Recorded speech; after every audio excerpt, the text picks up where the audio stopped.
జపాన్లో అరుదైన వ్యాధి కలకలం రేపుతోంది. మనిషి మాంసం తినే బ్యాక్టీరియా హడలెత్తిస్తోంది. ఆ బ్యాక్టీరియా సోకితే 48 గంటల్లో ప్రాణాలు పోతాయని వైద్యులు హెచ్చరిస్తున్నారు. ఇంతకు ఆ వైరస్ పేరేంటి? ఎందుకంత డేంజర్? 2 రోజుల్లో మనిషిని చంపేసే డేంజర్ బ్యాక్టీరియా జపాన్లో వేగంగా వ్యాపిస్తోంది. మనిషి మాంసాన్ని తినే ప్రాణాంతకర బ్యాక్టీరియా జపాన్లోని టోక్యోలో దడ పుట్టిస్తోంది. Streptococcal toxic shock syndrome STSS bacteria. ఇది కరోనా కంటే డేంజరస్. ఇప్పుడు ఈ బ్యాక్టీరియా దెబ్బకు జపాన్ ఉడికిపోతోంది. మనిషి మాంసాన్ని తిని బతికే ఈ బ్యాక్టీరియా కేసులు జపాన్లో రోజురోజుకు పెరుగుతుండటం ఆందోళన కలిగిస్తోంది.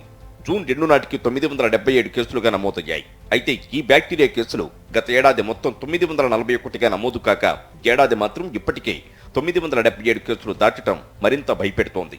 ముఖ్యంగా ఏడాది ప్రథమార్థంలో టోక్యోలోనే 145 కేసులు నమోదైనట్లు స్థానిక మీడియా వెల్లడించింది. Japan national institute of infectious diseases ప్రకారం ప్రాణాంతకర ఈ బ్యాక్టీరియా రోగుల పేగుల్లో జీవిస్తుందని, మలం ద్వారా చేతులను కలుషితం చేస్తుందని, చిన్న అనారోగ్యాలు, గాయాలు, వ్యాధులు కలిగినప్పుడు శరీరంలో చేరి ప్రాణాంతకంగా మారుతుంది. ఈ బ్యాక్టీరియా వల్ల రక్తంలో ఇన్ఫెక్షన్ వస్తుంది.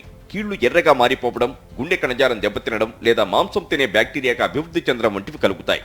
ఇవన్నీ కూడా ప్రాణాంతకరమైనవేనని వైద్యులు చెప్తున్నారు. ఈ వ్యాధి లక్షణాలను పరిశీలిస్తే సాధారణంగా గొంతు నొప్పి, వాపు వంటి తేలికపాటి అనారోగ్య లక్షణాలతో మొదలవుతుంది. కానీ క్రమంగా శరీరంలోని అవయవాలు నొప్పి, వాపు, జ్వరం, లో బీపీ, శరీర కణజాలాన్ని చంపేసే నెక్రోసిస్ వంటి తీవ్రమైన లక్షణాలను కలిగి ఉంటుంది. వ్యాధి విజృంభించి చివరికి అవయవాలు పూర్తిగా దెబ్బతిని మరణానికి దారితీయవచ్చు. ఈ వ్యాధి కేసులు 30 ఏళ్లు పైబడిన వారిలో అత్యధికంగా నమోదవుతుండగా 50 ఏళ్లు పైబడిన వారికి ప్రమాదకరంగా మారుతోంది.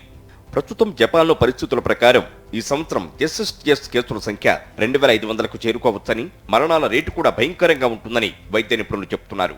మొత్తం మీద అణుబాంబు దాడిని సైతం తట్టుకుని నిలదొక్కుని అభివృద్ధి చెందిన జపాన్లో మనిషి మాంసాన్ని తినే బ్యాక్టీరియా తీవ్ర కలకలం రేపుతోంది. ఈ వ్యాధి కంట్రోల్కు జపాన్ ఎలాంటి చర్యలు తీసుకుంటుందో చూడాలి.